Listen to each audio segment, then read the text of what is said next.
I will sing praise to the Lord among the nations. I will sing praise to your name among the people. For great is your love, higher than the heavens. For great is your faithfulness that reaches to the sky. Hallelujah, hallelujah.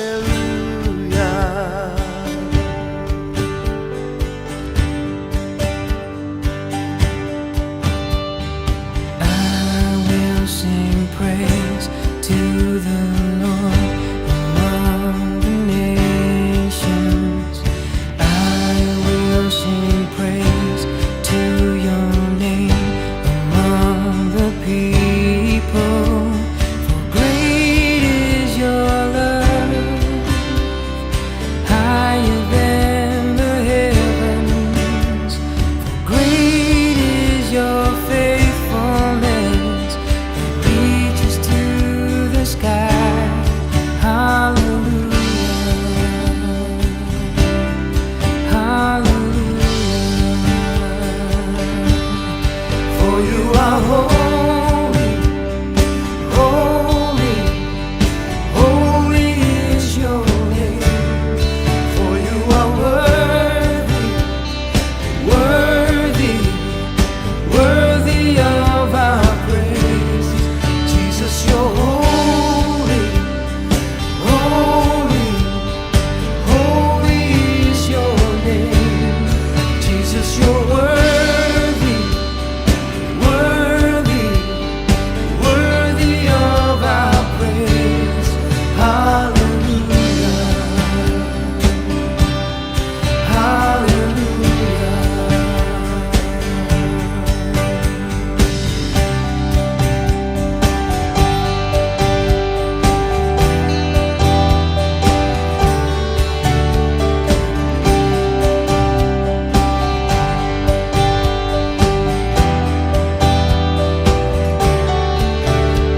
For great is your love, higher than the heavens.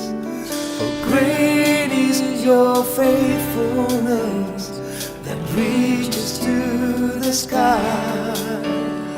For great is your love, higher than the heavens. For great is your faithfulness that reaches to the sky. Hallelujah, hallelujah. For you are holy, holy, holy is your name. For you are worthy, worthy, worthy of our praise. Jesus, you're holy, holy, holy is your name. Jesus, you're worthy, worthy, worthy of our praise. Hallelujah, hallelujah, hallelujah, hallelujah,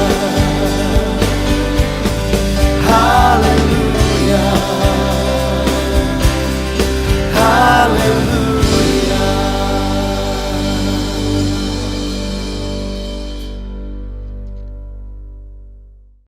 Shalom, shalom jemaat Tuhan, pemirsa yang sangat saya kasihi. Saya tahu ada beberapa Anda yang menanti-nantikan acara ini.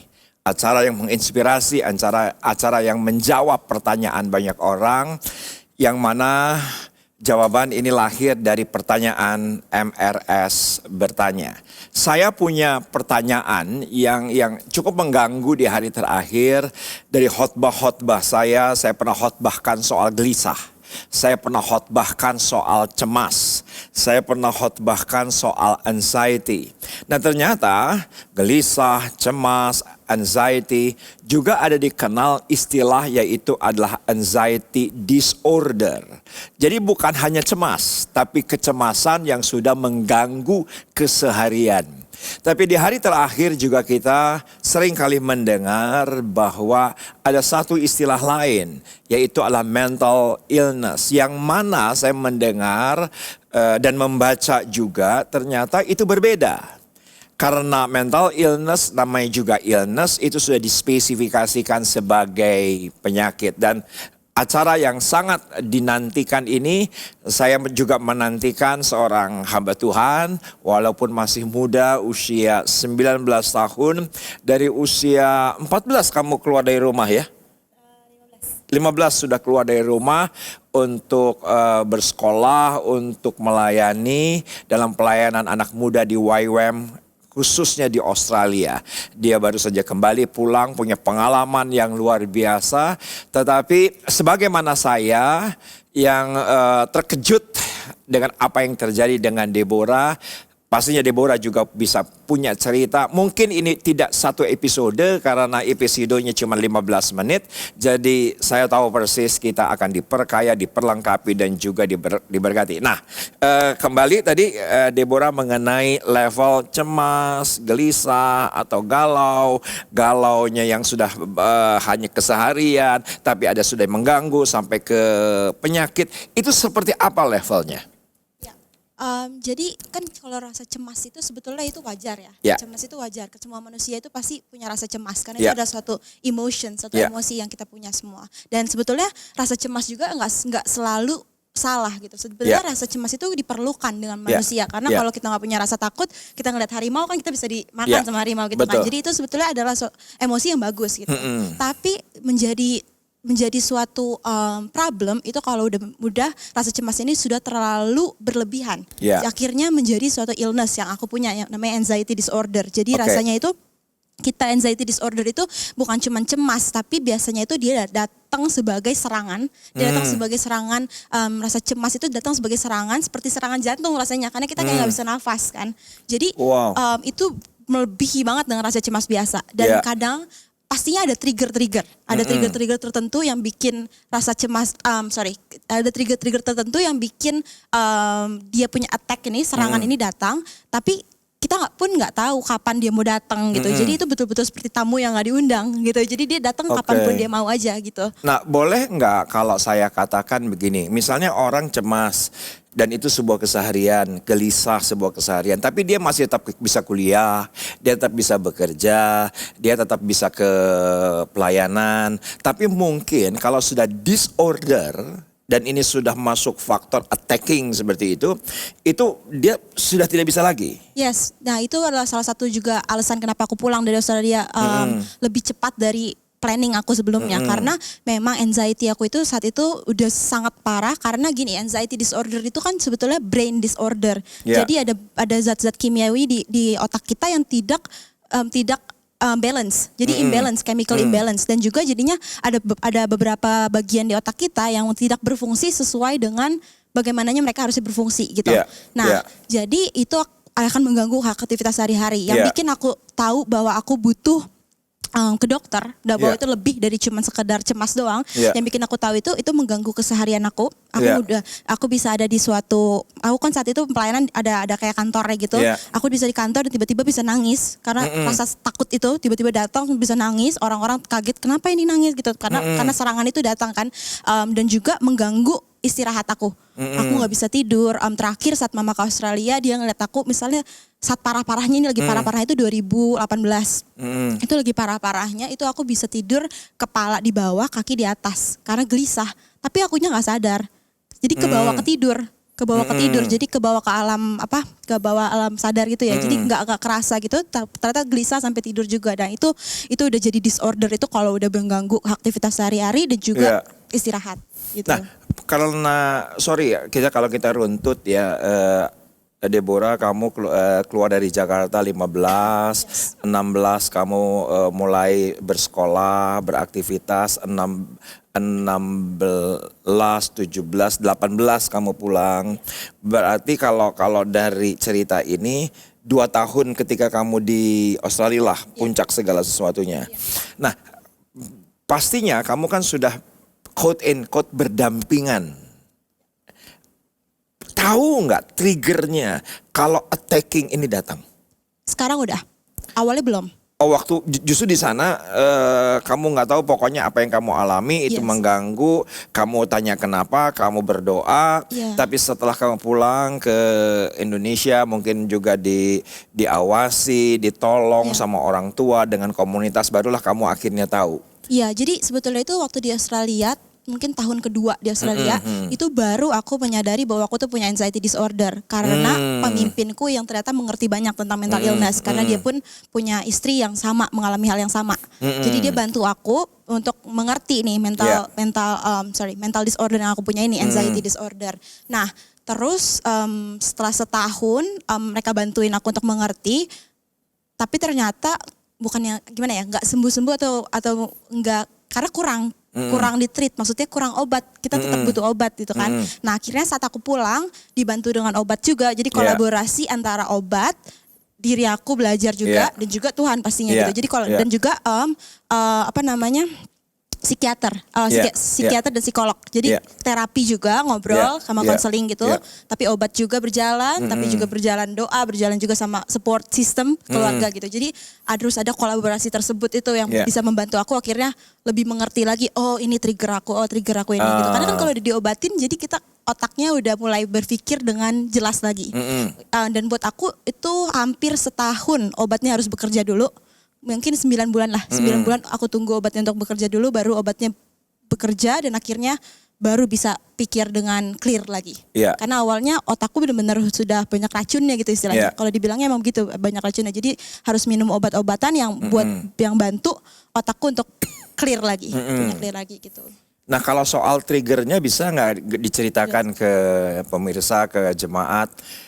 Ya mungkin satu dengan yang lain pasti berbeda lah. Bentuk serangan yang datang ke hati, ke perasaan, ke pikiran. Misalnya saya kasih contoh, saya sekian tahun yang lalu pernah sakit ginjal. Jadi sebetulnya triggernya sederhana. Kalau saya nggak minum air putih banyak, maka saya akan kesakitan. Maka kencing akan berwarna. Itu kan trigger. Dan itu kalau ginjal gitu ada batu gitu sepertinya gampang. Ya kita tinggal pastikan aja pagi-pagi minum air putih 1 liter sepanjang hari akan aman. Nah, tapi kalau soal ini gimana? Ya, makanya kenapa penting banget konseling. Karena saat kita konseling itu psikolog dan juga konselor itu mereka sudah diperlengkapi dengan mereka punya alat-alat tools yang bantu kita untuk memproses luka-luka yang sudah ada di hidup kita, luka-luka emosi pastinya ya. Nah, jadi saat kita konseling itu mereka tuh bisa korek istilahnya. Mereka punya pertanyaan-pertanyaan yang akan mengorek luka-luka emosi kita sehingga kita tahu, karena trigger itu biasanya datang dari luka emosi. Luka emosi yang kita alami di hidup kita. Misalnya untuk aku, salah satu trigger terbesar aku itu datangnya dari luka emosi yang aku dapetin setelah omaku meninggal tahun 2017. Jadi aku lagi pelayanan di Filipina, oma meninggal. Nah itu menjadi suatu trauma kalau keluar kan. Jadi waktu itu 2017 oma meninggal, terus aku balik ke Indonesia sebentar, balik lagi ke sana, itu tuh aku menjadi anak yang dikit-dikit ngecek WhatsApp. Mama sama papa masih aktif gak nih WhatsAppnya? Jadi trauma kan, nah itu jadi trigger. Misalnya kalau mama papa gak bales, wah trigger nih, kenapa nih mereka kecelakaan kah apakah gitu. Jadinya tapi menjadi gak cuman cemas doang, tapi menjadinya tuh trauma lah istilahnya kan. Dan itu menjadi mengganggu. Iya, dan itu jadi salah satu trigger terbesar aku gitu. Makanya untuk tahu lagi trigger apa yang kita punya itu kita harus proses dengan cara kita ngobrol. Lebih banyak kita ngobrol dengan konselor atau dengan psikolog atau dengan orang yang safe person. Itu kita akan lebih tahu lagi apa sih luka-luka emosi yang kita punya. Dan itu akan mengorek lagi trigger-triggernya. Karena trigger itu datang dari luka emosi yang kita alami di hidup gitu. Oke, kalau boleh tahu selain peristiwa Oma tadi, sebelumnya ada nggak peristiwa-peristiwa lain yang menjadi sebuah rentetan gitu, yang mungkin saya nggak tahu seumur kamu pernah nonton Mission Impossible nggak? Kalau film Mission Impossible tuh di awalnya film selalu ada sumbu gitu yang dinyalain apinya, udah gitu meledak begitu. Ya mungkin meledaknya pas Oma. Iya bisa Iya, bisa betul, ngerti ya. betul. Tetapi mungkin si sumbunya dari 5 meter sebelumnya, 4 tahun sebelumnya, 5 tahun sebelumnya yang sebetulnya sumbunya ini udah menyala begitu. Nah, yang dari treatment kamu apa yang mungkin kau bisa ceritakan dan teman-teman yang melihat juga mungkin bisa mendeteksi secara awal jangan sampai si bomnya meledak. Itu namanya kan pattern ya. Pattern Ya. itu jadi kayak dari ada apa kita sebelumnya sudah ada yang terjadi pastinya kan. Nah kalau untuk aku tuh aku mengalami kasus bullying di sekolah. Iya. Aku mengalami kasus bullying di sekolah. Nah setiap aku dibully, aku tuh selalu pulang dan oma itu sebagai comforter. Oh, so. Jadi ngerti ya? Ngerti, Jadi oma tuh ngerti. sebagai comforter. Jadi kalau ada masalah apa-apa, datangnya ke oma. Diabsorb. Ada masalah apa-apa, oma peluk gitu kan. Oke. Nah akhirnya itu kan berjalan tuh. Iya. Tapi ada juga luka emosi dari bullying, dari ini. Iya, Tapi iya. kan aku selalu punya oma nih, si Iya. comforter aku ini. Dia bisa masakin aku, dia bisa bikin aku lebih tenang lagi gitu kan ya. Dia datang ke kamar aku, peluk aku kayak gitu. Nah saat oma diambil, nah itu bom pecah. Kenapa? Karena lukanya masih ada, comforternya diambil. Ngerti. Kan lukanya masih Ngerti. ada, tapi nih si orang yang bikin aku tenang ini diambil gitu. Nah itulah bomnya tuh meledaknya tuh saat itu tahun 2017 itu meledak parah. Tapi saat itu aku belum tahu kan anxiety Yeah, disorder. yeah. Takes 1 year lah, setelah 1 tahun baru aku ngerti. Oh itu tuh anxiety. Sekarang nih aku tuh ternyata ngalamin anxiety disorder karena hal-hal yang terjadi di masa lalu itu gitu. Tadi kamu menceritakan akibatnya dalam 9 bulan atau dalam 1 tahun apa yang terjadi kamu di Australia sampai bisa tidur kepala di Iya. bawah, kaki di atas. Tiba-tiba kamu ada di kantor lagi ngobrol, tiba-tiba ada attacking, ada ketakutan jangan-jangan akhirnya sedemikian rupa sudah menjadi disorder. Apalagi yang kejadian-kejadian sehari-hari yang mengganggu. Anxiety disordernya itu akhirnya menjadi depresi yang sangat amat parah depresinya. Jadi bukan cuman rasa sedih doang depresi itu kan. Depresi itu kita udah betul-betul mati rasa. Itu rasanya. Oke. Kita mati rasa dan kita udah nggak punya hope lagi. Kita nggak punya harapan lagi, kayak rasanya itu udah nggak mau ngelakuin apa-apa yang bisa ngebantu kita. Misalnya gini, kalau orang depresi itu nyisir rambut aja itu suatu kemenangan besar. Karena orang depresi itu maunya tiduran doang. Cuman kebanyakan orang tuh taunya depresi itu sedih doang. Padahal sebetulnya depresi itu adalah mental illness. Jelas. Dan kita tuh bisa, untuk aku sendiri, saat aku depresi, aku pernah depresi sampai yang sangat low-nya itu. Dan itu aku bisa di kamar 1 minggu nggak keluar, makan pun itu dipaksa, nggak mau mandi. Karena apa? Karena kita udah hopeless, kita ngerasa capek dengan anxiety ini, kita udah ngerasa capek dengan attack ini. Sehingga akhirnya kita kayak, udah ngapain juga gue nyisir, ngapain juga gue mandi gitu istilahnya. Kayak jadinya depression itu tuh kita udah mati rasa dengan hidup ini. Kalau misalnya sadness, kalau sedih doang, itu tuh istilahnya. Kalau sedih doang itu hujan, Ya. terus habis hujan bisa tiba-tiba ada petir, Ya. terus habis petir bisa tiba-tiba ada matahari keluar. Ya. Itu sadness. Kenapa? Ya. Karena orang bisa sedih terus tiba-tiba masih ada makanan, dia masih mau makan. Ya, Kalau orang ngerti. sedih biasa, kalau galau biasa. Tapi kalau orang depresi itu hujan aja terus. Nggak ganti-ganti, hujan aja terus bisa berbulan-bulan. Flat. Sampai ada sesuatu yang bisa membantu mereka untuk bangun. Itu pun juga makanya kenapa butuh banget Yesus ya. Kalau nggak ada Yesus mungkin aku juga nggak akan bangun-bangun, nggak akan bangkit-bangkit gitu. Dan juga butuh support system, mama papa yang sangat mendukung aku. Ayo bangun dari tempat tidur, ayo jangan gini terus gitu kan. Karena kalau depresi itu udah benar-benar mati rasa, hopeless, ngerasa bahwa hidup ini tuh nggak ada meaningnya lagi, nggak ada tujuan lagi. Sehingga buat kita aku bilang bangun dari tempat tidur aja, untuk bangun dari tempat tidur dan ngelakuin aktivitas sehari-hari aja tuh udah nggak mau. Dan suicidal thoughts, pikiran untuk membunuh diri, itu pasti ada orang depresi. Karena ngerasa hidupnya gak ada tujuan lagi kan, sehingga mereka punya suicidal thoughts itu. Rasa mau berhenti dan give up dan bunuh diri. Itu salah satu juga symptom, salah satu juga gejala orang depresi itu punya pikiran itu. Gitu.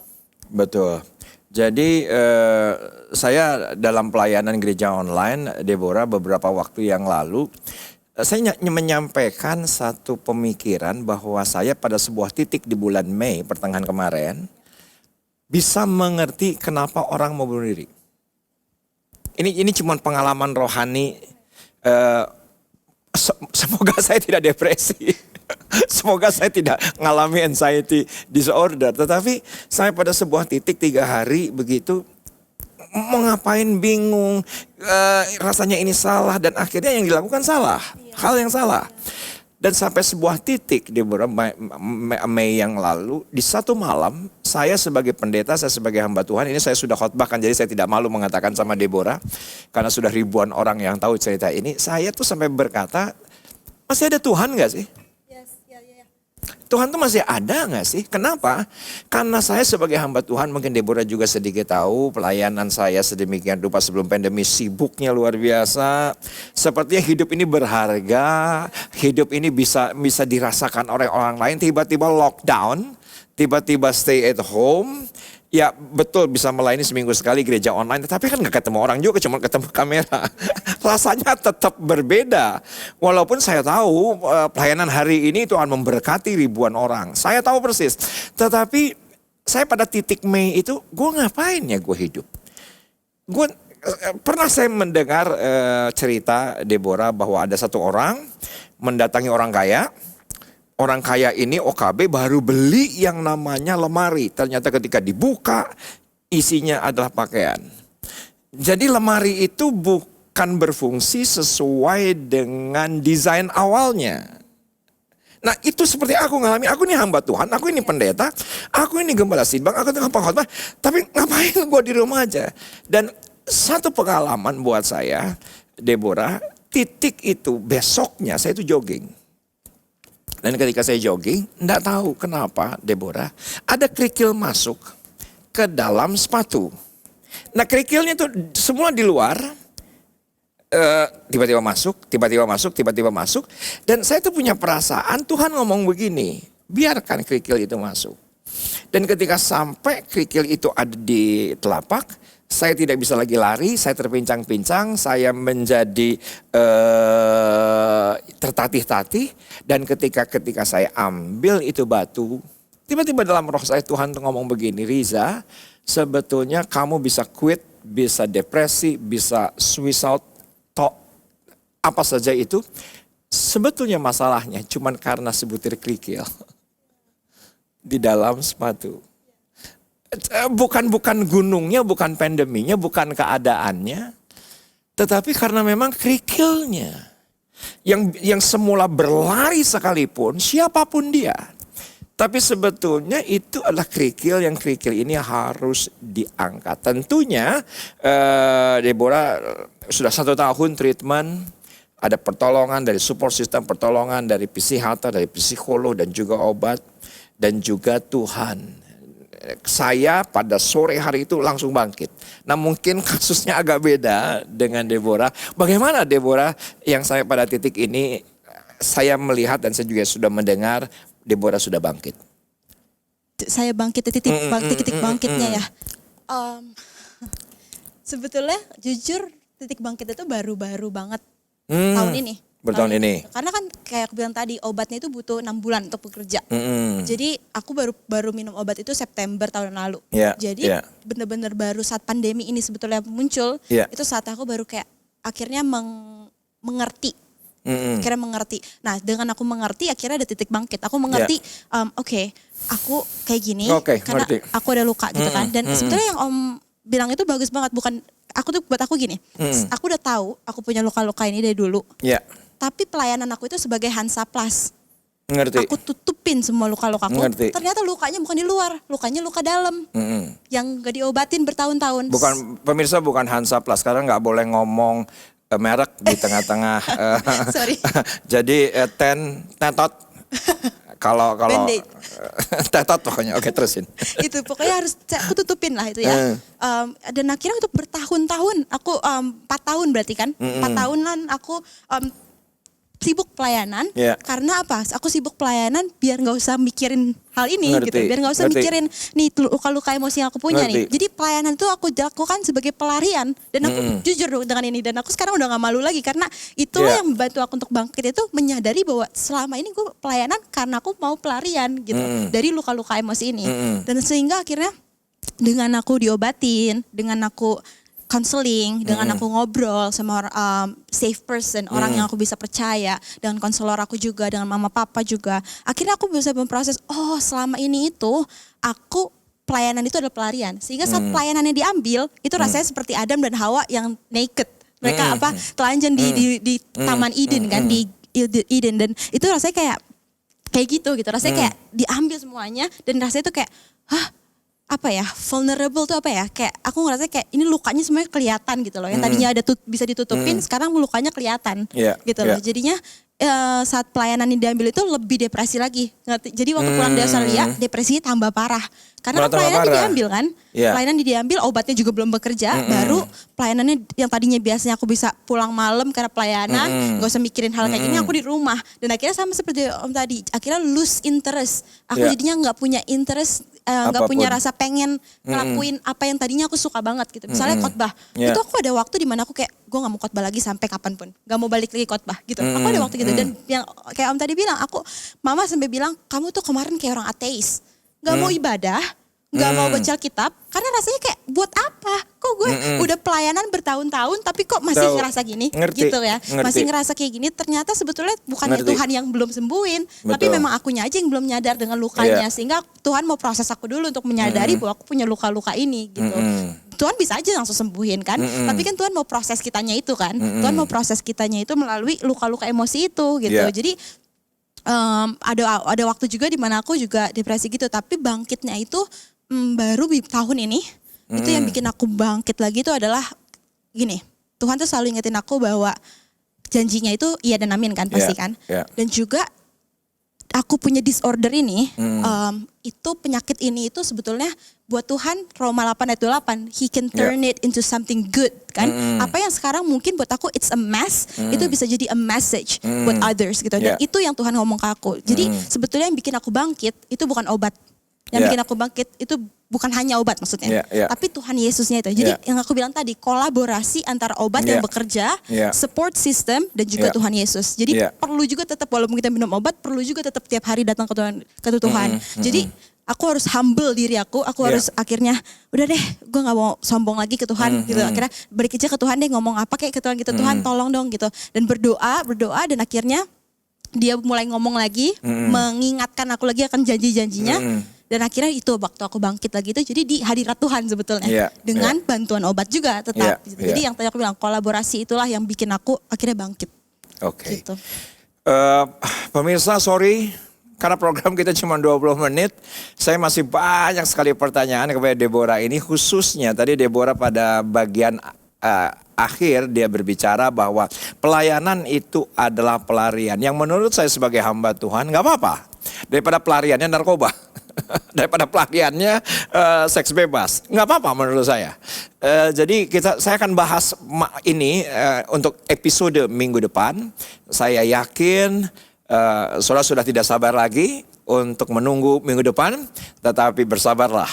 Karena pelan-pelan kita akan diperlengkapi, pelan-pelan kita akan diperbaharui. Tuhan Yesus memberkati Anda. Amin.